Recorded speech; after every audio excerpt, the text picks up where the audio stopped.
Everybody, let's do this. Let's take our Bibles like we usually do, and let's turn to Psalm 127. I always say this, if you're having trouble finding the Psalm, just go to the middle of your book and you're there. It's a pretty big book, and we're going to be in Psalm 127 this morning, Psalm 127. Let me just set some things out for everybody. We're doing a parenting series. It's called Like Arrows. It's founded out of Psalm 127. The reason why we're doing a parenting series is because we have lots of parents here at Christ Church Peoria. Have you seen our kids ministry lately? I mean, there's like 130, 140 kids every week. That nursery is full of little babies.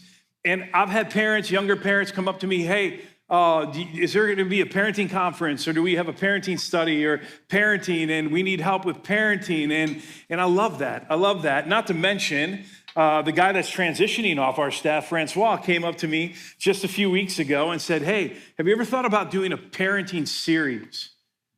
And I said, I get it, Holy Spirit. I get it, Holy Spirit. So we're going to do a parenting series these next 4 weeks, which barely covers what needs to be covered in terms of biblical, gospel-powered parenting.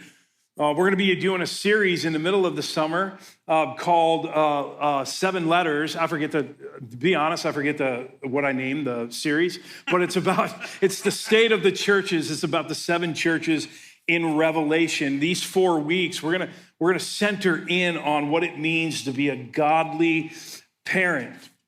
Now, I recognize not everybody is a parent, and everybody who's not is saying, I know you're saying right now, you're like, what about me? What do I do during this 40 minutes of you going on about parenthood? Because I'm not a parent. Like, why does a 20-something single need to hear a series on parenting? Well, I got 4 reasons for you, okay? Number 1, you were parented, okay? You were parented, and knowing sometimes why I have the strengths I have and why I have the weakness I have, knowing sometimes why I have the habits I have, good or bad, and where those came from, that's helpful for us. Number 2, God may call you to be a parent.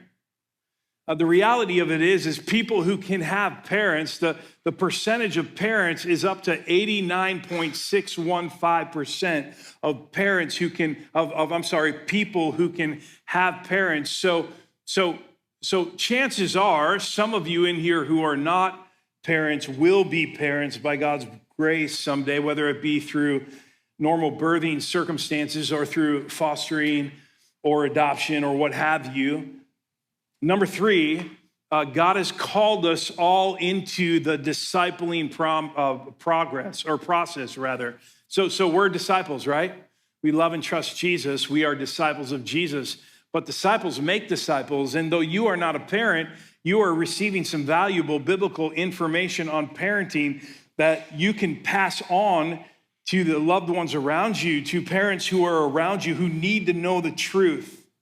And then finally, a whole lot of you here are parents. Some of you are young parents. Some of you are old parents. Some of you have kids in the house. Some of you are parents that have kids out of the house. And so this is going to be a very healthy and needed series for us, okay? So if you haven't gotten there, I invite you to turn to Psalm 127. We're going to be looking at 5 verses. And let me start out with this as you're getting there and getting situated. Get your notes ready. You're going to want to take notes, parents. If you don't take notes during church, I'm not here to rebuke you and say you've sinned, but this is the one you'll want to take notes on, okay? You'll want to take notes on this. Let me start out with this. Parenting is incredibly complicated, all right? It's hard. It's incredibly hard, and it doesn't seem like parenting it just seems like it's gotten even more complicated, right? Back when I was a kid, basically parents just tried to feed us, shelter us, clothe us, and keep us from explosives. Basically, that was their job. I grew up in the country. My dad had a whistle for the dinner bell. He had no clue where I was. I was out by the creek somewhere running around, and he would just blow this whistle. For Christmas, we got things like jarts. Do you know what jarts are? Jarts are very heavy darts that you throw up in the air and hope you don't get impaled. That's not going on today, okay? That's the thing that'll get your kids taken away from you in this day and age. You got all sorts of things like now kids sleep on their back, or is it their tummies, or wait, it's their back. and they listen to Baby Mozart with all kinds of nightlights in their room, and they have dried fruit instead of dried marshmallows on their cereal. Man, when I was a kid, we drank 2% milk. And if we really wanted to take the edge off, we went straight up vitamin D, okay? Not happening today. There's all sorts of, you know the car seat rule, right? Well, you gotta be like 5'6" now before you get out of the car seat. I think what I'm trying to be funny, but I'm trying to state a serious point. In either era you parented, whatever era you parented, parenting's hard. It's complicated. It's not complicated because you got to choose between dry fruit and dry marshmallows on your cereal. It's not complicated because of that. It's complicated mainly due to sin. It's complicated because the culture is tragically confused, number one, right? The culture is confused, about the most obvious aspects of reality. We can't even figure out what bathroom to use today. It's complicated because kids are undeniably sinful. There's just a fair bit of bad stuff that comes pre-installed, right, parents? It's complicated because transformation is sometimes painfully slow. Painfully slow. How many agree it'd be easier if kids were better listeners and faster learners, right? But they're actually a lot like you and I. And that is the process of transformation. It is a slow process. It's complicated because I and us as parents, we are ridiculously selfish. Our own sin issues as parents actually produce conflict in the lives of our children. There's no perfect parent out there, and even if there were, your kids might not need a savior. So thank God that there are no perfect parents out there. There are no perfect parents out there. It's difficult, not to mention Satan is the father of lies. He's horribly deceptive. Prayer is sadly absent from most of our lives as parents. Parents, it's hard to parent. It's desperately hard. I don't have the superpowers. I can't save or sanctify my kids. I can't teach them out of their sin. I can't discipline them out of their sin. I need help. I think that's just the first acknowledgement to successful parenting, is just acknowledging that I need grace from God. I need provision and help from God, because that is the start where every miracle begins. That is where every believing parent should end up, right there. So Psalm 127 is a great psalm to start out with. It's a foundational psalm. It's written by Solomon. It's a wisdom psalm about the priorities and the practice of families that are forged by a dependence upon God in a passion to advance his purposes, especially in their home. So let's read this together. Psalm 27, 1-5. Follow along. Unless the Lord builds the house, those who build it labor in vain. Unless the Lord watches over the city, the watchman stays awake in vain. It is vain that you rise up early and go to late to rest, eating the bread of anxious toil, for he gives sleep to his beloved. Behold, children are a heritage from the Lord, the fruit of the womb a reward. Like arrows in the hands of a warrior are children of one's youth. Blessed is the man who fills his quiver with them. He shall not be put to shame when he speaks with his enemies in the gate. We usually have a sentence that sort of summarizes the passage that we're studying, and the sentence for today, the big idea for today, is simply where God lives, the mission of parenting thrives. Do you believe that? No, where God dwells, where God is, where God lives, where he builds, the mission of parenting thrives, it advances, it moves forward to the glory of God for the cause of Christ. And that's why we must start at the right foundation, right here, where God is the builder, he's the architect, he's the foundation, and where he is those things, that's where mission really advances. So the question this morning that we need to answer is, how will mission advance in my home? How will it advance in my home? How will it thrive in my home? Well, I've got two ways for you this morning, and I want us to look at these. First way, the mission advances as I trust God's provision over the home. You got to trust his provision over the home. In verses 1 and 2, he gives us three pictures. Solomon, he gives us three pictures of provision. He gives us the builder and the protector and the supplier. He's a builder. Look at what it says. Unless the Lord builds, those who build what? Those who build labor in vain. The kind of home that lasts is a God-designed home. The kind of home that lasts is a God-made home. And to further cement that, here's the second picture. Unless the Lord watches over the city, the watchman stays awake in vain. God is not only the builder, he's the protector of the home. Unless the Lord watches, the picture here is of a guard straining to stay awake. You know, thousands of years ago, they would be on the city wall watching for opposition. It's a picture of a guard straining. It all depends on me. I've got to stay awake. And it's like, don't you just want to tell that guy, hey, listen, man, thousands of people come over the hill. I'm sure staying awake 10 minutes, getting up 10 minutes early isn't going to help matters much. And that's the idea here. It's in vain unless God builds it, unless God protects it. These are the provisions. And the final provision is right here in verse 2. God is the supplier. He's the builder. He's the protector, guardian, and he's the supplier. Look at what it says. It is in vain that you rise up early and go late to rest, eating the bread of anxious toil.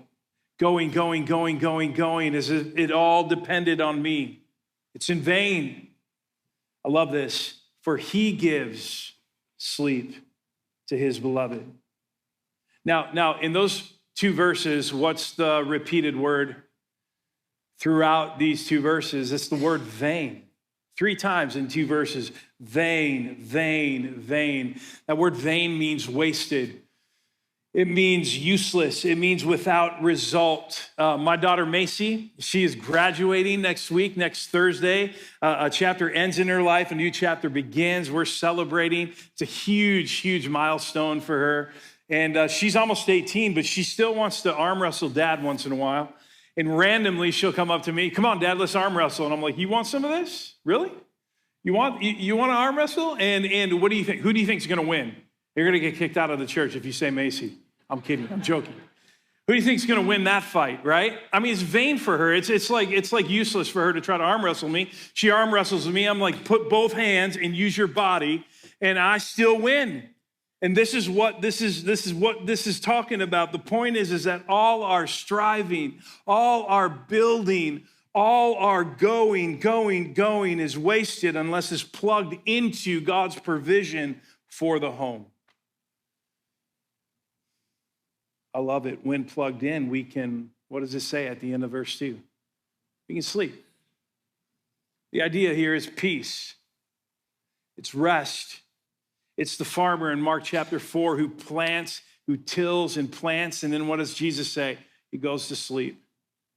There's a confidence that God never slumbers or sleeps, so there's no sense of both of us staying up and worrying about this. If there's a God who has provided, the idea here is the trust.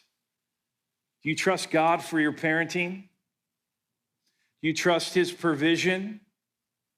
You say, well, what does that mean to really trust? What does that mean? Let's get practical, Seth. Well, I think you can fit in one of 3 categories, okay? You belong in one of 3 categories, and maybe you've jumped around in these categories, but there's 3 different possibilities here. What does it mean to trust God's provision? Well, it certainly doesn't mean this first category. Here's the first category. We do everything, God does nothing. Now, some of us as parents, we're practical atheists, right? We believe Jesus, we love the Lord, but when we're faced with a problem in the home, instead of going to the Lord, what do? We instinctually try to fix it on our own. We instinctually try to fix it ourselves. Inevitably, men, this is what we do when we try to put furniture together from IKEA, right? This is what we do. And by the way, don't get me IKEA furniture. In Romania, it was all IKEA furniture. And I felt like it was gonna, look at this body. This body fit on IKEA furniture? The other day, my wife and I were putting some chairs together. We bought some chairs for our kitchen table, and we're putting them together. And my wife, who was really the brains of the operation, she kind of just handed me this white piece of paper, and I'm just like, no, I got this. And what happened, folks? We eventually had to take them apart and put them back together again because I didn't follow instructions. That's what we do sometimes as parents. We're practical atheists. We say we love the Lord, and we do. And we say we follow him, but when faced with a problem, where do we first go? Instinctively, we try to fix it on our own rather than prayerfully asking for help. Here's the second category. Maybe you fit in this one. What does it mean to trust God's provision? Well, it certainly doesn't mean God does everything, we do nothing. Maybe that's you today. Maybe you say to me, well, it kind of seems like the verse is saying that. Relax, take a siesta, let me handle it. Is that what the verse is saying? That's not what the passage is saying. And as Christians, we have this misguided, weird, unbiblical theology. You know what it is? Let go, let God. You know what I mean? We disguise it. We disguise our laziness and our passivity under God's got this. And we just sort of sit around to wait for him to do it. Is that what this verse is saying? Man, as Christians, we got to be careful. As parents, we can easily disguise passivity and laziness in spiritual garb. God's provision isn't to make us couch potatoes. Here's what trusting God's provision does mean. And this is the category we should all strive to land in. God does everything, we participate. God does everything, we participate. Listen, knowing God works in and through us should actually make us more, not less, active in the good works that he has planned for us before the ages began. Knowing that God moves and works should fire us up to actively participate in his work over our children. I was reading an article this week by Andreas Kostenberger. He's a theology scholar of the New Testament. And he wrote this article called Parenting Begins with Knowing God. And I love that because some of us are like, okay, what's the first step of participating in the provision of God? And he says in the article, he's like, listen, it's far more than tips. It's far more than techniques. It's far more than external effort and methods. It actually starts with and flows from our reflection on the fatherhood of God. We want to model God's presence. What does the Bible say about God's presence? What does Jesus say to his disciples in Matthew 28? I am with you. What does he say? I am with you always. We ought to model that presence to our kids. Do they know that you're with them? Do they know that you're there for them? We ought to model God's affirmation to our children. We hear over and over and again in Scripture, we hear about the love of God for us in that while we were yet sinners, Christ died for us. Over and over again, the Scripture tells us, God tells us, I love you. I love you. Do we model that affirmation to our children? And finally, we ought to model God's delight to our children. God delights in us. Maybe you don't recognize that. Maybe you don't believe that. I want you to believe today, friend, that God delights over you. Zephaniah 3:17 says that God exalts over you with dancing and singing.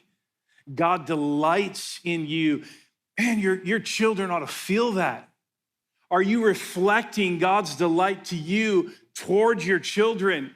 Would your children say, parents, would your children say that you delight in them? That's the first step. Good parenting begins with knowing God and embracing his provision for us, remembering that where God lives, mission thrives. Here's the second thing. Second way. How will the mission of parenting thrive in my home? Number two, mission thrives when I submit to God's purpose for the home. I trust in God's provision over the home. I submit to God's purpose for the home. And here we see in verse 3 through 5, according to these verses, there's a threefold purpose. And the first component of his purpose for the home is to steward your children as gifts. Think about that. Look at verse 3 with me. What does it say? It says, behold, children are a what? Children are a heritage. Children are a blessing. Children are a gift. And then it says this is the idea of stewardship. Children are a gift where? From the Lord. From the Lord, the fruit of the womb, a reward. In other words, listen, they're from God's. We are just stewards. They're on loan. And I love that because there's just something implicitly Christian about that. Because as Christians, we live our lives as what? We live our lives as stewards. We're not owners of this body. We're God's. We're not owners, we're stewards. 1 Peter 4:10 says that as each has received a gift, so use it not to serve yourself, but to serve one another. And then it says this, as good stewards of God's varied grace. That ought to bleed into raising our kids. Do you consider yourself, parents, do you consider yourself a steward of a gift given to you by the Lord? They are a gift from the Lord that we might steward them as an act of worship unto him. Now, I want to get practical and I want to talk about a couple of dangers, okay? There's a couple of dangers here when it comes to parenting. And the first danger is that instead of a gift, they become an idol. Rather than a gift, they become a god. We make them God. We center our lives around them to where they determine the climate of the home. And one of the signs is that the home becomes severely and critically disordered.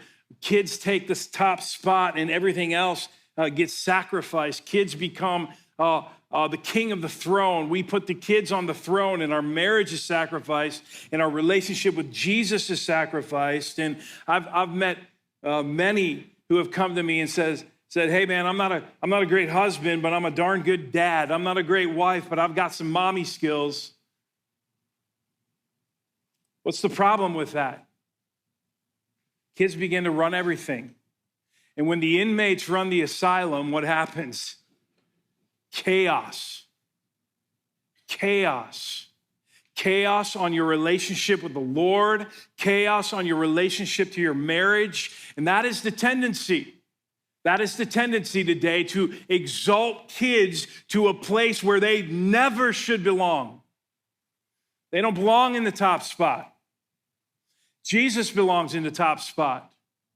You need to guard, and we're going to be talking about your marriage next week, but you need to guard your marriage in such a way where your kids look at that marriage and they say, man, they sure love one another.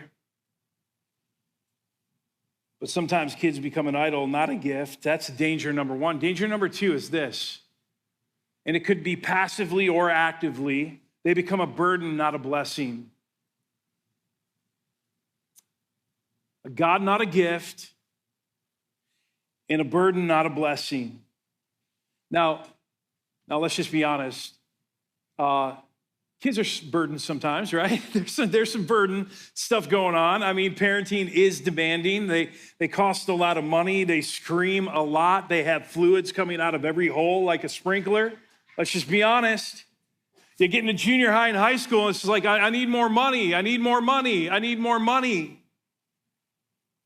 But listen, I wonder if your child ever feels like they're a burden to you. I wonder if I'm a burden to mom and dad. I mean, I can't ever meet their standards. I just feel like I can't get it right. Maybe they become a burden when you fail to take into the account that they're just kids. Maybe they could become a burden when you fail to take into account that you were once a kid. Maybe they become burdens when you start comparing them with others. Maybe they feel like a burden when you discipline them, but you discipline them inconsistently. We're going to be talking about that the fourth week. Maybe they become a burden when you fail to express approval, even at the smallest accomplishments. Maybe they feel like a burden because you're not expressing your love to them often enough.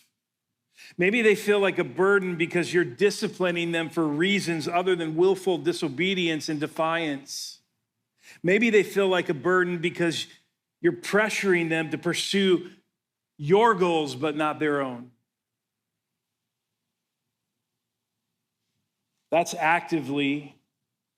What about passively? Another sign that children have gone from gift to burden or blessing the burden is when our provision for them becomes predominantly physical.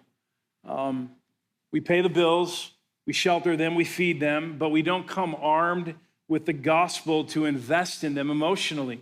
We don't come armed with the gospel to invest in them spiritually. We abdicate that responsibility. We say, oh, the school can educate them and the church can indoctrinate them, and I'll just write the checks. I think it's important to understand that at the end of the day, and on that day, one day, that the kids director or the students guy, they're not going to stand before God and give an account for your kids. You and I will, as parents. We are.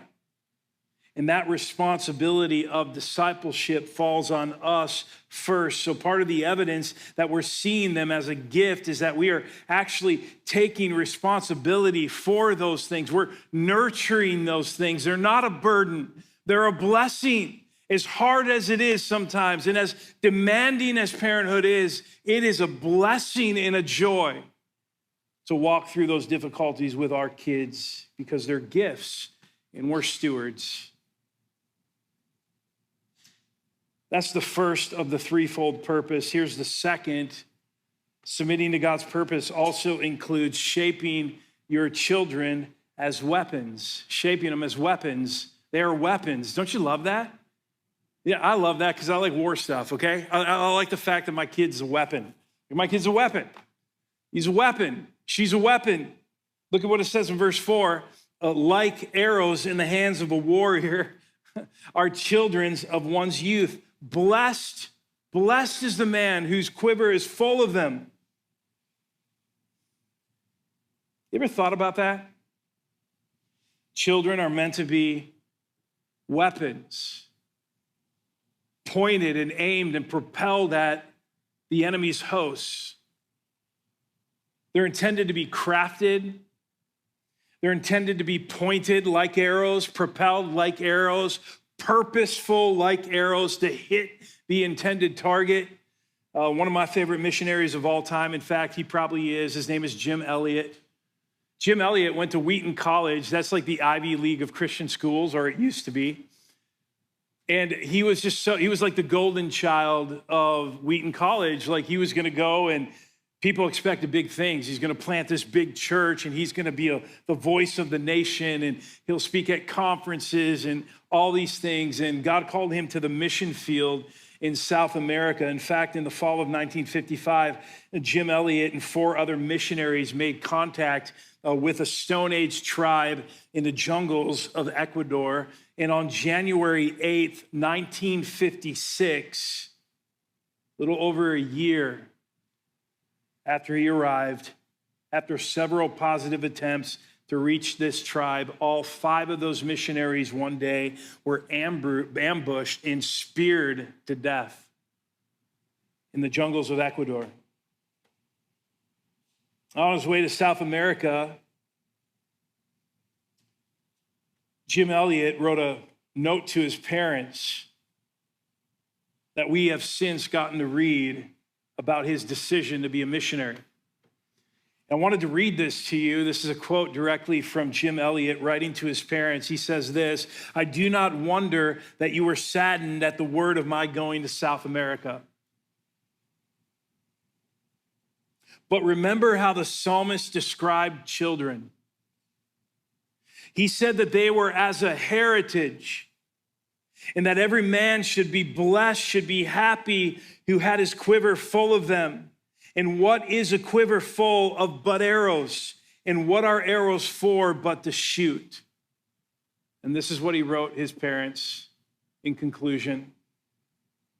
Mom and Dad, so with a strong arm of prayer, draw the bowstring back, let the arrows fly, all of them, straight at the enemy's hosts. Isn't that what we're supposed to do, parents? This is a call to arms. This passage is not defensive. There's no defensive posture in these verses. The analogy, the metaphor is quite the opposite. To be a warrior with a quiver full of arrows is a picture of confidence. And what's a stockpile of arrows kept in a quiver? They're meant to draw the bowstring back and send them to the enemy's hosts. You got to ask yourselves, why did God give me these kids? The answer is to let them go. And that has to always be in mind. They're on loan. You're a steward. They're on loan for a season. They're to be led to the knowledge of Christ through the gospel so that righteousness can extend to the next generation. And by God's grace, you'll get to see that impact. And by God's grace, you'll get to, here's the third of the purpose, the third element of the purpose, you'll get to celebrate your children as outposts. Verse 5 says that he shall not be put to shame when he speaks to his enemies at the gates. In the Hebrew, the personal pronouns are actually plural. So you can actually read it, he shall not be put to shame when they speak with their enemies in the gate. The picture here is the sons are all grown up, and they're with their father, and they're supporting their father. They're agents of support while he speaks to his enemies at the gate. They're little outposts. They're little areas of support. And the point is when you extend full cooperation with God's plan for building, there is a strong possibility that your children will grow up faithful and that you will reap the benefits of gospel impact in their lives. Not only others, but you will as well. You know, kids' names are significant. My kids are Macy and Gabriel. And we love those names, but we love even more the meaning of those names. So we research the names. Macy means enduring one, means weapon. Gabriel means God is my strong man. And our hope as parents, Lori and I pray this together all the time. We pray this for our kids. Our hope as parents is that their faithfulness is felt in our lives as parents by the impact of the gospel in their lives. And we still pray that for our kids who are growing up and now heading to college. Submit to God's purpose for the home. Now, I wanted to kind of finish this up and just kind of be super practical. So this is where you're really going to want to write stuff down. I wanted to give you some helps on how to stay on purpose. So how do we make arrows out of crooked sticks? How do we stay on purpose? These are just super helpful little tips. I want to give them to you really quick. Number one, start early, start now. Start early. I mean, the longer you wait, the harder the clay, right? There's something really cool in little kids. They got the humility factor. They're not afraid to ask questions. They're not afraid to ask for help. They got the curiosity factor going for them. You're like, well, I've blown that. My kids are growing up. Start now. Start now. By God's grace, start now. You can start today. Number two, get creative. We're going to be going there in a couple weeks, but Deuteronomy 6, what does that say? It says when you stand, when you sit, when you drive in your car. It really doesn't say that, but it kind of, implies that, right? What is that saying? It means redeem everyday things. Redeem them. There is not a more perfect place to trap your child than in a car. My wife is really good at that, right? They can't go anywhere. You got them. You got them, and you got them as long as you want them because you're driving. So, my wife is so good at that. She would pick, when my kids couldn't drive, she'd pick them up from school or whatnot. She'd ask them question after question after question. Redeem the everyday things, get creative. Number 3, expect obedience. The children got to learn to be obedient. This is not their default, okay? Children, like us, are sinners by nature and by choice. They rebel against instruction. You have to teach them how to be obedient. You have to be consistent. We're going to be talking about the 4th week. They're not naturally going to want to do that. They must be taught. Are you teaching obedience? Number 4, really good one. Connect, not just correct. Connect, not just correct. Pointed moments of discipline are not only opportunities to correct your child, but to connect with them, to go after the heart, not just after the behavior. It's so easy to just go back to go after the behavior. Stop doing that. Stop talking. Stop hitting your sister, but not connect with them and not go after the heart. Connect, not just to correct. When I was a kid, I got spankings when I was a kid, and my dad never laid his hand on me. He laid the rod on me. We're going to talk about that the 4th week as well. But one thing my parents always did, both of them, is they took me back into their room. They sat me down. They talked to me about why they were disciplining me. They connected it. Dot connect is really important. They connected it to the gospel. And then they said, turn around, put your hands on the bed. And I'm all like, sweet, because I didn't want to be grounded. I'll take a few swats, But then afterwards, they turned me around with tears. They hugged me. And then we got down on our knees and we prayed. Connect. Don't just correct. Here's another one, assign responsibility. So don't give them everything. Parents, don't give them everything. Teach them that there's a connection between work and reward. Life is not just about getting. Here's another one, ask for forgiveness. Listen, they know you fail. They know you're a sinner, probably better than you know you're a sinner. And when you fail, just ask for forgiveness. The other day, I was with my daughter. We were working out, and I was driving in her car. And I'm like, this is messy. You need to clean it up. This is my car. I'll take it away from you. Like, I was just projecting. I was just in a bad mood about something else. We went and worked out. We walked back out. And I put my arm around her. I said, Macy, please forgive me. She's so gracious. She's all like, no big deal, Dad. I'm like, no, it is a big deal. Please forgive me. That wasn't, you didn't deserve that. That didn't need to happen. Please forgive. I love your car. This is great. You're doing a great job. Your kids need to hear that. They need to see that on a regular basis. They need to see it. And then finally, this is the easy one. You ready for it? Have fun. Have fun. Have fun. This is a fun time. Raising your kids is a blast. We have this text thread called Fam Jam. And Macy changes it like every other week, and we just change it back to Fam Jam. But we have this thing going on, right? And as little kids, we always said, this is our name. We're Team Kleeberger. Team Kleeberger. This summer, we're going on vacation together. We're going to go up to Oregon and Washington and down through. We're going to have fun together because this is probably the last vacation we'll have with them like this because they're sick of us and they want to live their own lives. Have fun with your kids.